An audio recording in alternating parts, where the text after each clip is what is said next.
नमस्कार किसान साथियों, स्वागत है आपके अपने YouTube चैनल अपना किसान सेवा में।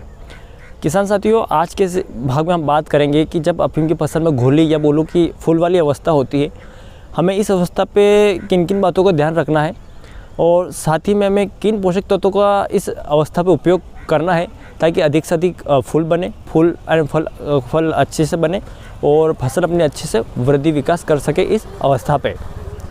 तो किसान साथियों, लगभग जब फसल 70 या 75 दिन की अवस्था पर होती है, तब हमें उसमें घोले बनने की अवस्था या फूल वाली अवस्था देखने को मिलती है। और ये काफ़ी महत्वपूर्ण अवस्था होती है फसल की, जिस समय हमें पोषक तत्वों का मैनेजमेंट करना काफ़ी आवश्यक होता है ताकि जो फूल है वो अच्छे से विकास कर पाए, फूल अच्छे से वृद्धि कर पाए।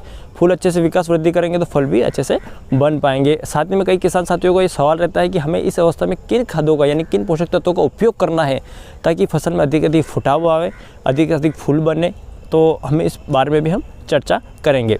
तो किसान साथियों, सबसे पहले महत्वपूर्ण बात करते हैं यहाँ पर कि हमें इस अवस्था में किन बातों का ध्यान रखना है। सबसे पहला ध्यान आपको ये रखना है कि आपकी फसल निरोगी होनी चाहिए। क्यों किसान साथियों, क्या होता है कि जब फसल में रोग होते हैं, सामने तो बात करूँ जैसे अपना शरीर भी है, जब अपने शरीर में कुछ ना कुछ बीमारी होती है, अपन कुछ भी खा ले, फल खा ले, कुछ भी खाना खा ले, तो हम अपने अंदर वो डाइजेस्ट नहीं कर पाते हैं, अपने शरीर में वो नहीं लगता। इसी प्रकार से फसलों में भी यही कंडीशन लागू होती है।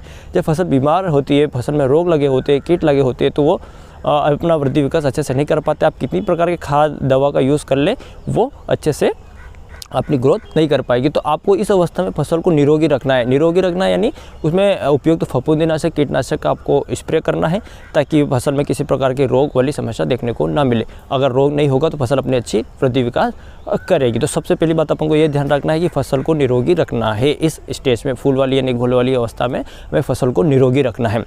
अब बात करते हैं, अपन आगे बढ़ते हैं कि इस अवस्था में हमें किस तरह से हमें पोषक तत्वों का उपयोग करें। हम कौन से पोषक तत्व ऐसे होते हैं किसान साथियों जो फसल जो होती है उसमें फूल बढ़वार के लिए काम करते हैं, फसल में फुटाव अधिक लाने का काम करते हैं। इस अवस्था के लिए जो आवश्यक पोषक तत्व होते हैं उनके बारे में हम आगे बात करेंगे। साथियों, यहाँ बात करते हैं हम कि ऐसा हम क्या करें कि पौधे में अधिक से अधिक फुटाव देखने को मिले, अधिक फूल अधिक फल हमें देखने को मिले। ऐसा हम क्या करें।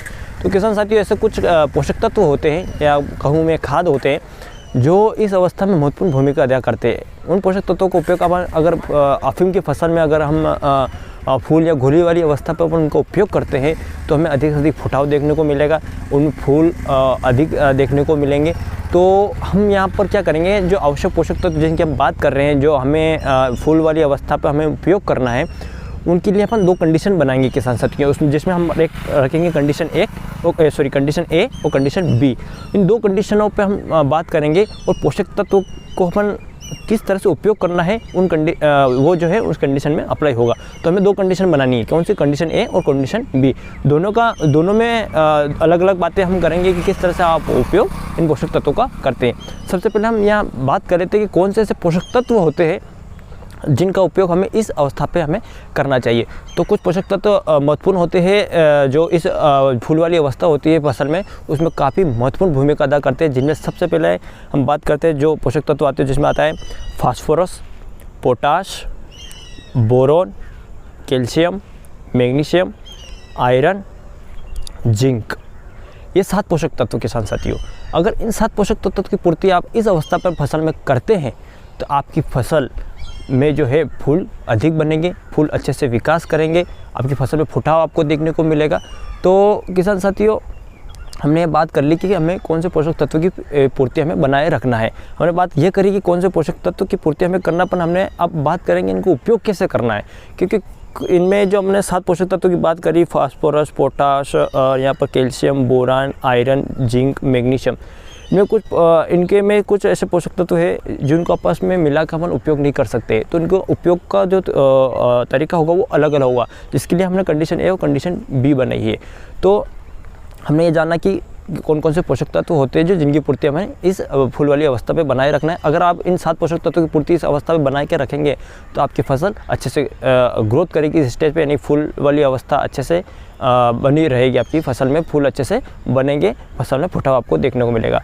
सबसे पहले हमें क्या करते हैं किसान साथियों, पहले तो इन जो 7 पोषक तत्व है इनके कार्य के बारे में बात करेंगे। ऐसा ये क्या होता है किसान साथियों, हमें कहीं ना कहीं समझ रखने की भी आवश्यकता होती है कि हम 7 पोषक तत्वों का उपयोग तो कर रहे हैं, पर ये ऐसा क्या करेंगे, मतलब इनके कार्य क्या रहेंगे इस अवस्था पे, ये जानना काफ़ी आवश्यक होता है। तो सबसे पहले हम जानेंगे कि यहाँ पर जो 7 पोषक तत्व ले रहे हैं इनका कार्य क्या रहेगा इस अवस्था पे।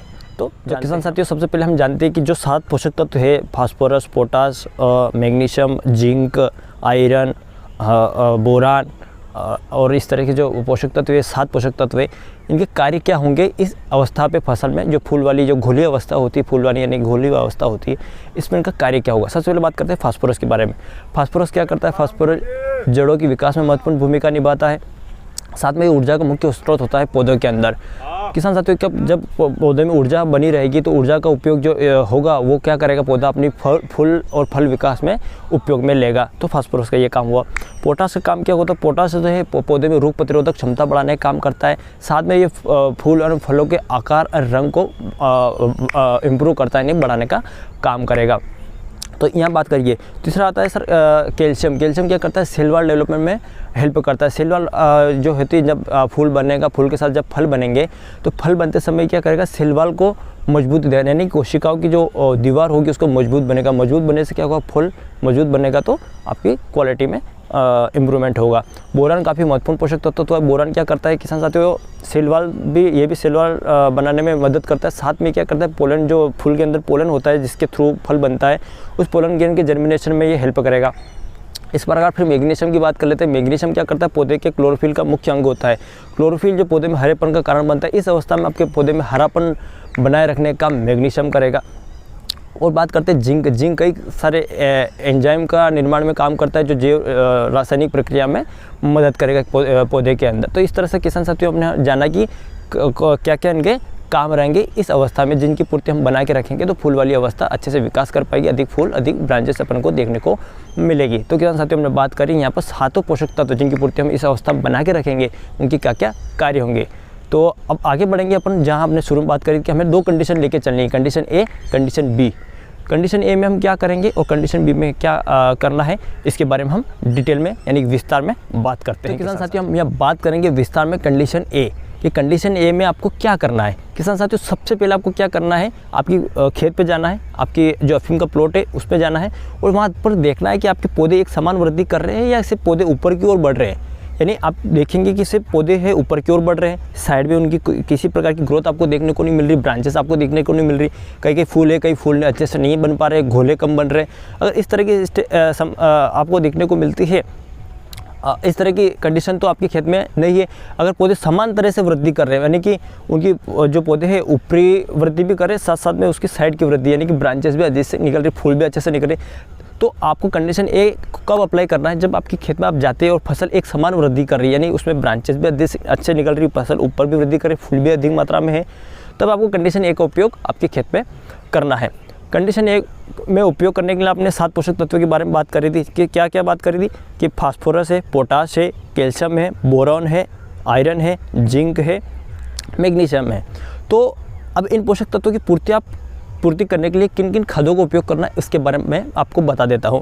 तो किसान साथियों, अपन क्या करेंगे, वाटर सोल्यूबल जो खाद आती है उनका उपयोग करेंगे इनमें। कैसे, अब फास्फोरस और पोटाश की पूर्ति के लिए जो 5234 आता है मार्केट में वाटर सोल्यूबल के नाम से फर्टिलाइज़र, वो 5234 का उपयोग करिएगा। उसके बाद बोरॉन की पूर्ति के लिए आप क्या कर सकते हैं, बोरॉन 20% करके आता है, उसका उपयोग करेंगे। कैल्शियम की पूर्ति करने के लिए आप क्या कर सकते हैं, कैल्शियम नाइट्रेट का उपयोग कर सकते हैं, ठीक है, मार्केट में मिलता है कैल्शियम नाइट्रेट। जिंक की पूर्ति के लिए जिंक सल्फेट लेंगे, मैग्नीशियम की पूर्ति के लिए मैग्नीशियम सल्फेट लेंगे, और फेरस की यानी आयरन की पूर्ति करने के लिए आप फेरस सल्फेट का उपयोग करेंगे। अब बात करेंगे आगे अपन कि इनकी कितनी मात्रा लेनी है और किन किन खादों को आप, इसमें क्या होता है किसान साथियों, महत्वपूर्ण बात को ध्यान रखने की आवश्यकता होती है कि इनमें से जो है बहुत सारे खादों को आप आपस में मिला के यूज़ नहीं कर सकते, जिसमें मुख्यतः हम बात करते हैं कि जो कैल्शियम नाइट्रेट होता है किसान साथियों, इसको कभी भी अपन को सल्फेट वाली खाद में उपयोग, सल्फेट वाली खाद के साथ मिक्स करके उपयोग नहीं करना चाहिए। तो हम आगे यही बात करेंगे कि हमें उपयोग किस तरह से करना है, उपयोग विधि यानी उपयोग का तरीका क्या होगा। तो किसान साथियों, क्या करना है आपको, सबसे पहले आपको कैल्शियम नाइट्रेट को सेपरेट यूज़ करना है। अब सेपरेट यूज़ करें कैसे किसान साथियों, ये सवाल आता है कहीं ना कहीं। तो आप क्या करिए किसान साथियों, आप 5234 लीजिए, मैग्नीशियम सल्फेट लीजिए, बोरान लीजिए, जिंक सल्फेट लीजिए, आयरन सल्फेट लीजिए। इनका आप क्या कर सकते हैं किसान साथियों, अलग से आपको इसको क्या कर सकते हैं, ये जो खाद है इनको आप क्या करते हैं, स्प्रे के माध्यम से यूज़ करिए। और जो आपका कैल्शियम नाइट्रेट होता है इसको आप क्या करिए, जो आप जब सिंचाई करेंगे, आप सिंचाई पानी के साथ इसको बहाइए। आप इसको घोल बना लीजिए आप कैल्शियम नाइट्रेट का, क्योंकि कैल्शियम नाइट्रेट का उपयोग उनके साथ कर नहीं सकते तो आप इसको ज़मीन के थ्रू दीजिए और उनको स्प्रे के थ्रू दीजिए। अगर ऐसा नहीं करना चाहते तो आप क्या कर सकते हैं, जो इसका उल्टा कर लीजिए, आप कैल्शियम नाइट्रेट को स्प्रे के माध्यम से दे दीजिए और जो 5234 है, मैग्नीशियम सल्फेट है, बोरोन है, जिंक है, आयरन सल्फेट है, इसको आप ज़मीन के थ्रू दीजिए। तो सबसे बेस्ट ये रहेगा कि आप 5234 को, मैग्नीशियम सल्फेट को, आयरन सल्फेट को, बोरोन को, जिंक सल्फेट को, इसको आप स्प्रे के माध्यम से दीजिए। और जो कैल्शियम नाइट्रेट है इसको क्या करिए, आप सिंचाई पानी के साथ दीजिए। अब किसान साथियों को सवाल यह था कि हमने तो सिंचाई कर दी है, अब कैल्शियम नाइट्रेट का उपयोग कैसे करें। तो आप ऐसा करिए कि आप पहले स्प्रे किसका कर दीजिए, 5234 का, मैग्नीशियम सल्फेट का, बोरोन का, जिंक का, आयरन का, इनका उपयोग आप क्या करिए, पहले स्प्रे करिए और इसके स्प्रे के कम से कम 7 दिन बाद आप कैल्शियम नाइट्रेट का डबल से स्प्रे करिए। तो इस तरह से आप भी कर सकते हैं, इस तरह से आप कर सकते हैं। तो कंडीशन ए में अपन ने क्या जाना, इसके बारे में बात करिए। ये कंडीशन ए तभी अप्लाई करनी है जब पौधे समान रूप से वृद्धि कर रहे हैं आपके खेत में। तो कंडीशन ए में अपन को वही 7 पोषक तत्व लेने हैं और 7 पोषक तत्व पूर्ति करने के लिए कौन कौन से खाद लेने हैं और उपयोग का तरीका क्या हुआ वो अपन ने जाना कि उपयोग तरीका क्या का। एक को आप स्प्रे में यूज़ करिए, फसलों को स्प्रे में करिए, और एक को आप ज़मीन के साथ दीजिए। ज़मीन के साथ किसको दे सकते हैं, कैल्शियम नाइट्रेट को दे सकते हैं, और स्प्रे में क्या कर सकते हैं, 5234, magnesium sulphate, iron sulphate, boron, इनको आप स्प्रे में यूज़ करिए। अब इनकी मात्रा की बारे में बात कर लेते हैं। अगर अपन आपको 5234, magnesium sulphate, iron sulphate, boron, इनको अगर आप स्प्रे में यूज़ करते हैं तो इनकी मात्रा कितनी रखते हैं। सबसे पहले हम बात करते हैं 5234 की। 5234 की मात्रा आप कितनी लीजिए, कम से कम 70 ग्राम, 70 से 75 ग्राम आप क्या करिए, 15 लीटर की टंकी में इसकी मात्रा लीजिए। बोरान कितना लीजिए, बोरान 1 ग्राम प्रति लीटर पानी के साथ, यानी 15 लीटर की टंकी है तो आप उसमें 15 ग्राम बोरान का यूज़ कर सकते हैं। ठीक है, इसके बाद आप क्या कर सकते हैं, जो मैग्नीशियम सल्फेट है उसको भी आप लगभग 40 से 50 ग्राम मात्रा आप उसका उपयोग कर सकते हैं। उसके बाद आता है फेरस सल्फेट। फेरस सल्फेट भी आप 30 ग्राम तक, 15 से 30 ग्राम तक आप एक 15 लीटर की टंकी में यूज़ कर सकते हैं। इसके बाद आता है जिंक भी आप 40 से 50 ग्राम जो है 15 लीटर टंकी में आप यूज़ कर सकते हैं। तो यहाँ पर आपने इन जो स्प्रे के माध्यम से देना है, स्प्रे में अपन की इसकी डोज रखनी है। कैल्शियम नाइट्रेट को आप ज़मीन से दे रहे हैं, मतलब सिंचाई जल के साथ दे रहे हैं, खेत में दे रहे हैं, तो आप इसकी मात्रा कम से कम 3 से 4 किलोग्राम या 5 किलोग्राम तक आप इसको पानी के साथ बहा के दीजिए। और अगर आप कैल्शियम नाइट्रेट का स्प्रे करना चाहते हैं तो स्प्रे में आप इसको 75 ग्राम पर टंकी के हिसाब से, नहीं 75 ग्राम पर 15 लीटर वाली टंकी में आप इसका उपयोग कर सकते हैं। तो किसान साथियों, हमने यहाँ इसकी मात्रा का भी बात करी कि कितनी मात्रा आपको स्प्रे में रखनी है। और कैल्शियम नाइट्रेट को अगर ज़मीन से देना है तो कम से कम 3 से 4 या 5 किलोग्राम तक आप इसका उपयोग ज़मीन में कर सकते हैं। तो किसान साथियों, कंडीशन ए को अपन ने अच्छे से समझा। कंडीशन बी की बात हम आगे करेंगे कि क्या कंडीशन बी में अपन को करना है। तो किसान साथियों, आगे बढ़ते हैं हम कंडीशन बी में। ठीक है, कि कंडीशन बी में अपन को क्या करना है। तो कंडीशन बी की बात हम करते हैं तो किसान साथियों, सबसे महत्वपूर्ण बात ध्यान अपन को इसमें ये रखनी है कंडीशन बी के अंदर कि आप आपकी फील्ड पर गए, आपने आपको प्लॉट विजिट किया, आपने प्लॉट पर देखा कि पौधे जो है एक समान वृद्धि नहीं कर पा रहे हैं। अपने कंडीशन ए में क्या बोला था कि पौधे एक समान वृद्धि कर रहे हैं। ठीक है, अब कंडीशन बी में देखा कि पौधे एक समान वृद्धि नहीं कर रहे हैं, मतलब पौधे ऊंचाई की ओर बढ़ रहे हैं पर साइड में जो ब्रांचेस वाली ग्रोथ है वो देखने को नहीं मिल रही। कहीं ना कहीं फूल अधिक देखने को नहीं मिल रहे, घोले अधिक बनते हुए नहीं दिख रहे। मतलब आपकी फसल से ऊपर की ओर बढ़ रही है, साइड की ओर नहीं बढ़ पा रही है, अधिक ब्रांचेस उसमें नहीं बन पा रही। तब आपको कंडीशन बी का अप्लाई करना है। किसान साथियों, इसमें उपयोग विधि पूरी कंडीशन ए की समान ही रहेगी। वही पोषक तत्वों का उपयोग भी हमें इसमें करना है, वही मात्रा अपन को स्प्रे में लेनी है, वही तरीका अपन को उपयोग करना है कि आप जो 5234 मैग्नीशियम सल्फेट है, आयरन सल्फेट है, बोरोन को इसको स्प्रे में यूज़ करिए।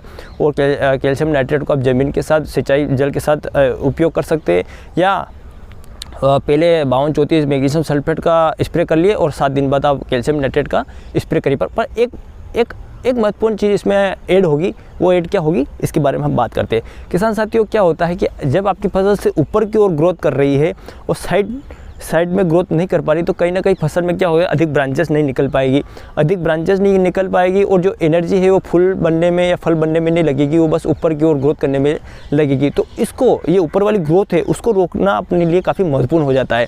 तो इस ऊपर वाली ग्रोथ को कैसे रोका जाए, ये कंडीशन बी में अपन अप्लाई करेंगे। तो कंडीशन बी में अपन को करना है, जब ऊपर वाली ग्रोथ बढ़ती ही जा रही है, साइड ग्रोथ अपन को देखने को नहीं मिल रही, तो आप क्या कर सकते हैं, मार्केट में मिलने वाले प्लांट ग्रोथ रेगुलेटर का आप उपयोग करिए। कैसे करना है किसान साथियों, पहले प्लांट ग्रोथ रेगुलेटर होते क्या है उसके बारे में बात करें।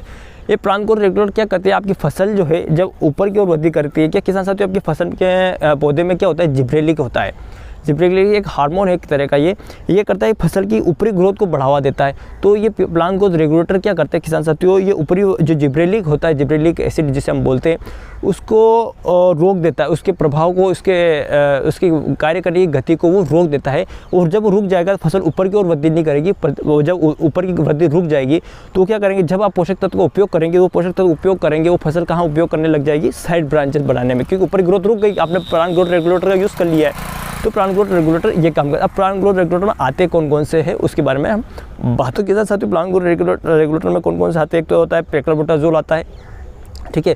पेक्लोबुटाजोल के बाद पहले हम डायरेक्ट प्रोडक्ट की बात कर लेते हैं किसान साथियों, कौन कौन से प्रोडक्ट आते हैं प्लांट ग्रोथ रेगुलेटर में। एक तो सबसे पहले बात करते हैं कल्तार, जो सिजेंटा कंपनी का, जिसमें पेक्लोबुटाजोल होता है किसान साथियों, ये भी एक प्लांट ग्रोथ रेगुलेटर होता है। एक BASF कंपनी का लिहोसिन होता है, ये भी एक प्लांट ग्रोथ रेगुलेटर होता है। तो हम मुख्यतः दो की बात करते हैं जिनका उपयोग आप फसल में कर सकते हैं। मात्रा की बात कर लेते हैं किसान साथियों। मात्रा की अगर मैं बात करूँ तो जो कल्तार होता है सिजेंटा का, जिसमें पेक्लोबुटाजोल होता है, इसकी मात्रा आप रख सकते हैं लगभग 4 ml, 4 से 5 ml। आप 15 लीटर की जो टंकी होती है उसमें आप 4 से 5 ml मात्रा रखिए। और जो लिहोसिन होता है BASF कंपनी का, इसको आप 1 ml पर लीटर, यानी कि 15 ml 15 लीटर की पानी की टंकी में आप मात्रा यूज़ कर सकते हैं। दोनों ही अलग अलग है, आप दोनों में किसी एक का उपयोग आपकी फसल में कर सकते हैं। उपयोग कैसे करना है किसान साथियों, सबसे पहले आपको क्या करना है, आपने फील्ड पे गए, आपने देखा कि इस तरह से कंडीशन अपने खेत में बन रही है कि फसल में ऊपरी ग्रोथ तो हो रही है पर साइड ब्रांचेस आपको देखने को नहीं मिल रही है। तो आप क्या करिए किसान साथियों, इन पोषक तत्वों का उपयोग करने के 2 दिन पहले ही आप क्या करिए, आपकी फसल में प्लांट ग्रोथ रेगुलेटर या लियोसिन का उपयोग करिए, कल्तार का उपयोग, किसी का भी आप उपयोग कर सकते हैं, उसका उपयोग करिए, छिड़काव करिए। और उसका छिड़काव के 2 दिन बाद, उसका छिड़काव किया उसके 2 दिन बाद आप क्या करिए, जो 5234 है, बोरोन है, मैग्नीशियम सल्फेट है, आयरन है, जिंक सल्फेट है, इन खादों का आप स्प्रे करिए और कैल्शियम नाइट्रेट का आप ज़मीन से दे दीजिए। तो मतलब पूरी जो प्रोसेस है वो सेम है, आपको इसी तरह से स्प्रे करना है, वही करना, पर आपको इनको स्प्रे से 2 दिन पहले आपको प्लांट ग्रोथ रेगुलेटर का उपयोग कर लेना है। इससे क्या होगा कि आपकी फसल की ग्रोथ वहीं की वहीं थम जाएगी और जब पोषक तत्व आप जो यूज़ करेंगे उससे क्या होगा कि वो स्टोरेज में काम आएगा, पत्तियों में स्टोरेज के रूप में काम आएगा, क्योंकि वो एनर्जी एक जगह डाइवर्ट हो जाएगी, फिर वो ऊपर की ओर नहीं बढ़ेगा तो एनर्जी कहीं ना कहीं काम आएगी। वो एनर्जी का काम आएगी, फूल बनने में काम आएगी, फल बनने में काम आएगी, ब्रांचेस बनाने में काम आएगी, ऊपर की ओर नहीं बढ़ पाएगी। तो ये अपन यहाँ पर 2 कंडीशन की बात करिए किसान साथियों। महत्वपूर्ण बातों को ध्यान ये रखना है कि आप पहले तो अपनी अच्छे से फसल में जाइए, फसल की कंडीशन को देखिए। साथ ही किसान साथियों मात्रा के बारे में आप बिल्कुल ध्यान रखिए, मात्रा कम ज़्यादा ना करें, जितनी मात्रा जो अनुशंसित है उसका उपयोग करिए। साथ में आप जो दुकानदार है या कृषि वैज्ञानिक है उनकी सलाह भी आप साथ में लिए। पर किसान साथियों इन चीज़ों का आप ध्यान रखेंगे तो आपकी जो फूल वाली जो घुली अवस्था है उसमें आपको काफ़ी अच्छा रिजल्ट देखने को मिलेगा। और हमने उन्हीं चीज़ों की बात करी जो एक्चुअल में एग्जिस्ट करती है, जो एक्चुअल में ज़रूरत होती है इस अवस्था पे। प्लांट ग्रोथ रेगुलेटर की बात अपन इसलिए करी, कहीं ना कहीं किसानों के खेत में ये इस तरह की समस्या होती है किसान साथियों की फसल ऊपर की ओर बढ़वार कर रही है, क्योंकि वो क्या करते हैं कि बेसल डोज में या बीज में क्या करते हैं, नाइट्रोजन की मात्रा अधिक रख देते हैं, वो यूरिया का उपयोग करते ही जाते हैं, जिससे क्या करती है फसल बस ऊपर की ओर ग्रोथ करती ही रहती है। तो ये कहीं ना कहीं समस्या देखना, अब ऊपर की ग्रोथ को रोकने के लिए आप प्लांट ग्रोथ रेगुलेटर का उपयोग करिए। तो किसान साथियों आप आपकी समझ के अनुसार क्योंकि किसान साथियों आपकी समझ बनाना काफ़ी आवश्यक होता है, तो आप आपकी समझ के अनुसार कंडीशन ए या कंडीशन बी दोनों में से किसी का एक का उपयोग करिए। पोषक तत्व देने को तरीका सेम है, बस कंडीशन बी में अपन प्लांट ग्रोथ रेगुलेटर ऐड कर देते हैं इन पोषक तत्व का उपयोग के 2 दिन पहले। जिससे क्या होगा, फसल की ग्रोथ रुक जाएगी, फसल की ग्रोथ रुकेगी, फिर आप खाद उपयोग करेंगे तो क्या होगी, फसल अच्छे से ब्रांचेस बना जाएगी और जो एनर्जी है वो सिर्फ फूल और फल बनने में काम आएगी। तो दोनों कंडीशन को अलग अलग तरीके से देखना है किसान साथियों, दोनों कंडीशन अलग अलग है और ये जो पोषक तत्व होंगे काफ़ी महत्वपूर्ण भूमिका अदा करेंगे आपकी फसल में। और मात्रा की अगर बात करूँ तो किसान साथियों, और आप मात्रा के बारे में दुकानदार और कृषि विज्ञान से एक बार और आपकी राय उनसे ज़रूर राय लें, काफ़ी महत्वपूर्ण होता है किसान साथियों इन चीज़ों को ध्यान रखना। तो किसान साथी, आशा करता हूँ आपको ये जानकारी समझ में आई होगी, आप चीज़ों को समझ पाए होंगे। हमने एक एक पहलू की बात करी है, हमने ऐसा नहीं कि बस डायरेक्ट खाद का नाम लिया, हमने उसके कार्य के बारे में बताया, वो उपयोग करने के तरीका भी बताया कि आप एक को स्प्रे में यूज़ करिए, क्योंकि आपस में मिला नहीं सकते। किसान से मिलाने से क्या होगा कि वो आपको फसल को प्राप्त नहीं हो पाएगा, अवेलेबल नहीं हो पाएगा, क्योंकि ये आपस में रिएक्शन कर लेते हैं। तो आप एक स्प्रे करिए, एक ज़मीन में दीजिए, ज़मीन में नहीं देना, एक के स्प्रे के 5 से 7 दिन बाद उसको फिर उसको दूसरे को स्प्रे करिए। इस तरह से आप कर सकते हैं। तो किसान साथियों, आपको जानकारी समझ में आई होगी और आशा करता हूँ आपको अच्छे से समझ में आया होगा, और इस तरह से आप आपकी जो फूल वाली अवस्था होती है उस पर आप पोषक तत्वों का मैनेजमेंट कर सकते हैं। अधिक आपको क्या होगा कि अच्छे वृद्धि विकास देखने को मिलेगा। किसान साथियों, अब मिलते हैं अगले भाग में, जहाँ हम बात करेंगे कि जो फसल में कई सारी बीमारियाँ, जो विभिन्न रोग आ रहे हैं, इनके ट्रीटमेंट के लिए हम जनरली बात करेंगे कितने तरह के केमिकल होते हैं। उस सारे केमिकल की बात करेंगे कि एंटीबायोटिक में क्या ले सकते हैं, फंजीसाइड में क्या ले सकते हैं, अपने एक लिस्ट तैयार करेंगे। उसमें प्रोडक्ट की बात नहीं करेंगे, आप उसमें केमिकल की बात करेंगे। आप खुद अपनी समझ के अनुसार कैसे केमिकल को पढ़ के फिर आप प्रोडक्ट का जो है खरीद सकते हैं। तो उसके बारे में अगले भाग में ये बात करेंगे। ये भाग अगर पसंद आया तो चैनल को सब्सक्राइब करिएगा और बने रहिएगा हमारे साथ आगे और भी भागों में। ठीक है सर।